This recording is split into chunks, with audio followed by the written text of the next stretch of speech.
ഇന്ന് നമ്മൾ ചക്കക്കുരു കൊണ്ട് ചെയ്യാവുന്ന നല്ല ടേസ്റ്റി ആയിട്ടുള്ളൊരു ഈവനിങ് സ്നാക്കാണ് കേട്ടോ ഉണ്ടാക്കുന്നത്. ഒരു തവണയെങ്കിലും നിങ്ങൾ ഇതുപോലൊന്ന് ഉണ്ടാക്കി നോക്കണം കേട്ടോ, നിങ്ങൾക്ക് നല്ലപോലെ ഇഷ്ടമാവും. അപ്പോൾ ഞാനിവിടെ 1 കപ്പ് ചക്കക്കുരു എടുത്തിട്ടുണ്ട്. ആദ്യം ചക്കക്കുരു ഒന്ന് വേവിച്ചെടുക്കുകയാണ് കേട്ടോ. അതിൻ്റെ മുകളിലുള്ള ഒരു വെളുത്ത തൊലിയൊന്നും കളയാതെയാണ് വേവിക്കുന്നത്. വെന്ത് കഴിഞ്ഞാൽ ആ തൊലി വളരെ എളുപ്പത്തിൽ നമുക്ക് എടുത്ത് മാറ്റാൻ പറ്റും. അപ്പോൾ കുക്കറിലേക്ക് ചക്കക്കുരു ചേർത്തിട്ട് അത് മുങ്ങിക്കിടക്കുന്ന ആവശ്യത്തിന് വെള്ളം ഒഴിച്ചു കൊടുത്തിട്ടുണ്ട്.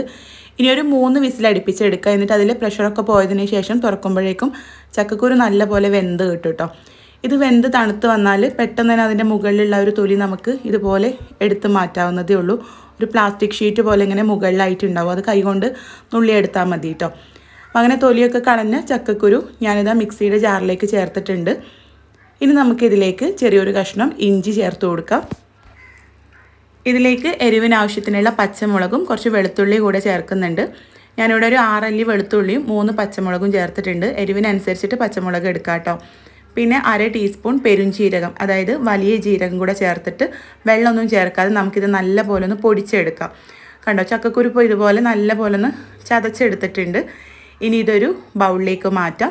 ഇനി ഇതിലേക്ക് കുറച്ച് കറിവേപ്പില കട്ട് ചെയ്തതും മല്ലിയിലയും കൂടെ ചേർക്കുന്നുണ്ട്. നിങ്ങൾക്ക് വേണമെങ്കിൽ ഈ സമയത്ത് ഇഞ്ചി പൊടിയായിട്ട് അരിഞ്ഞിട്ടും വെളുത്തുള്ളി അരിഞ്ഞിട്ടൊക്കെ ചേർത്ത് കൊടുക്കാം കേട്ടോ. നമ്മളിപ്പോൾ ചതച്ചപ്പോൾ ചേർത്തതാണ്. എനിക്ക് തോന്നുന്നു ചതക്കുമ്പോഴാണ് ഒന്നുകൂടെ ടേസ്റ്റി ആയിട്ട് കിട്ടുകയെന്ന്. കറിവേപ്പിലയും മല്ലിയിലയൊക്കെ നമ്മുടെ ആവശ്യത്തിനനുസരിച്ചിട്ട് ചേർത്ത് കൊടുക്കാം. പിന്നെ ഇതിലേക്ക് ആവശ്യത്തിനുള്ള ഉപ്പും കൂടെ ചേർത്തിട്ടുണ്ട്. പിന്നെ കളറിന് വേണ്ടിയിട്ട് കുറച്ച് കശ്മീരി മുളക് പൊടി ചേർത്തിട്ടുണ്ട്.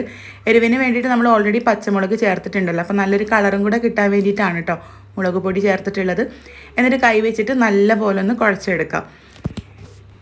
നമുക്കിത് കയ്യിൽ വെച്ചിട്ട് ഉരുട്ടി പരത്തിയെടുക്കാനുള്ളതാണ് കേട്ടോ. അപ്പോൾ ആ ഒരു പാകത്തിന് ഞാനിത് അതിലേക്ക് 2 ടേബിൾ സ്പൂൺ വെള്ളം കൂടെ ചേർത്തിട്ട് ഇതൊന്ന് നല്ല പോലെ മിക്സ് ചെയ്തെടുക്കുകയാണ്. ഇതിലേക്ക് നിങ്ങൾക്ക് വേണമെങ്കിൽ, അതായത് ചക്കക്കുരു 2 തരത്തിലുണ്ടാവും. നല്ല സ്റ്റാർച്ച് ഉള്ളതുണ്ടാവും, അതായത് നല്ല പൊടിയുള്ള ചക്കക്കുരു ഉണ്ടാവും. ചിലത് അധികം സ്റ്റാർച്ച് ഇല്ലാത്തതുണ്ടാവും. അപ്പോൾ അങ്ങനെ ഇല്ലാത്തതാണെങ്കിൽ നിങ്ങളിത് മിക്സ് ചെയ്യുന്ന സമയത്ത് കുറച്ച് അരിപ്പൊടിയോ കടലമാവും കൂടെ ചേർത്ത് കൊടുക്കണം കേട്ടോ. അല്ലെങ്കിൽ നമ്മൾ ഈ വട ഫ്രൈ ചെയ്യുന്ന സമയത്ത് ഇത് പൊട്ടിപ്പോവാനുള്ള ചാൻസ് ഉണ്ട്. അപ്പോൾ ഞാനിപ്പോൾ എടുത്തത് നല്ല സ്റ്റാർച്ചുള്ള നല്ല പൊടിയുള്ള ചക്കക്കുരു ആയതുകൊണ്ട് ഞാനിപ്പോൾ ഇതിലേക്ക് എക്സ്ട്രാ പൗഡേഴ്സ് ഒന്നും ചേർത്തിട്ടില്ല കേട്ടോ. എന്നിട്ട് ഇതുപോലെ പരിപ്പ് വടയുടെ ഷേപ്പിൽ പരത്തിയെടുത്തിട്ടുണ്ട്. എന്നിട്ട് നമുക്കിത് നല്ല ചൂടുള്ള എണ്ണയിൽ ഫ്രൈ ചെയ്തെടുക്കാം. അപ്പോൾ ഇത് ഫ്രൈ ചെയ്യുമ്പോഴും 1-2 കാര്യങ്ങൾ ശ്രദ്ധിക്കണം. നല്ല ചൂടുള്ള എണ്ണയിലേക്ക് വേണം കേട്ടോ ഇത് ഇട്ട് കൊടുക്കാൻ, അല്ലെങ്കിൽ പൊട്ടിപ്പോവും. എന്നിട്ട് മീഡിയം ഫ്ലെയിമിലിട്ടിട്ട് ഫ്രൈ ചെയ്താൽ മതി. കാരണം നമ്മളിത് തിന്നായിട്ടാണ് പരത്തിയിട്ടുള്ളത്. അപ്പോൾ അതുകൊണ്ട് മീഡിയം ഫ്ലെയിമിലിട്ടാൽ തന്നെ ഉൾഭാഗമൊക്കെ നല്ലപോലെ വെന്ത് കിട്ടും. നമ്മൾ ഓൾറെഡി വേവിച്ചെടുത്ത ചക്കക്കുരു ആണല്ലോ, നല്ല തീയിലിട്ടിട്ട് ജസ്റ്റ് ഒന്ന് ഫ്രൈ ചെയ്തെടുത്താൽ മതി കേട്ടോ. ചെറിയ തീയിലിട്ടിട്ടൊക്കെയാണ് ഫ്രൈ ചെയ്യുന്നതെങ്കിൽ ഇത് പൊടിഞ്ഞു പോകാനുള്ള ചാൻസ് ഉണ്ട്. അപ്പോൾ ഇത്രേ ഉള്ളൂ. നല്ല ടേസ്റ്റി ആയിട്ടുള്ള നല്ല ക്രിസ്പി ആയിട്ടുള്ള ചക്കക്കുരു കൊണ്ടുള്ള വട റെഡി ആയിട്ടുണ്ട്. നിങ്ങൾ ഇതുവരെ ഇതുപോലൊരു വട ട്രൈ ചെയ്തിട്ടില്ലെങ്കിൽ ട്രൈ ചെയ്ത് നോക്കണം കേട്ടോ. പരിപ്പ് വടയൊക്കെ തോറ്റു പോകുന്ന ടേസ്റ്റാണ്. അപ്പോൾ ട്രൈ ചെയ്യുന്ന സമയത്ത് ഫീഡ്ബാക്ക് അറിയിക്കാം കേട്ടോ. അപ്പോൾ എന്തായാലും അടുത്ത വീഡിയോ ആയിട്ട് കാണാം.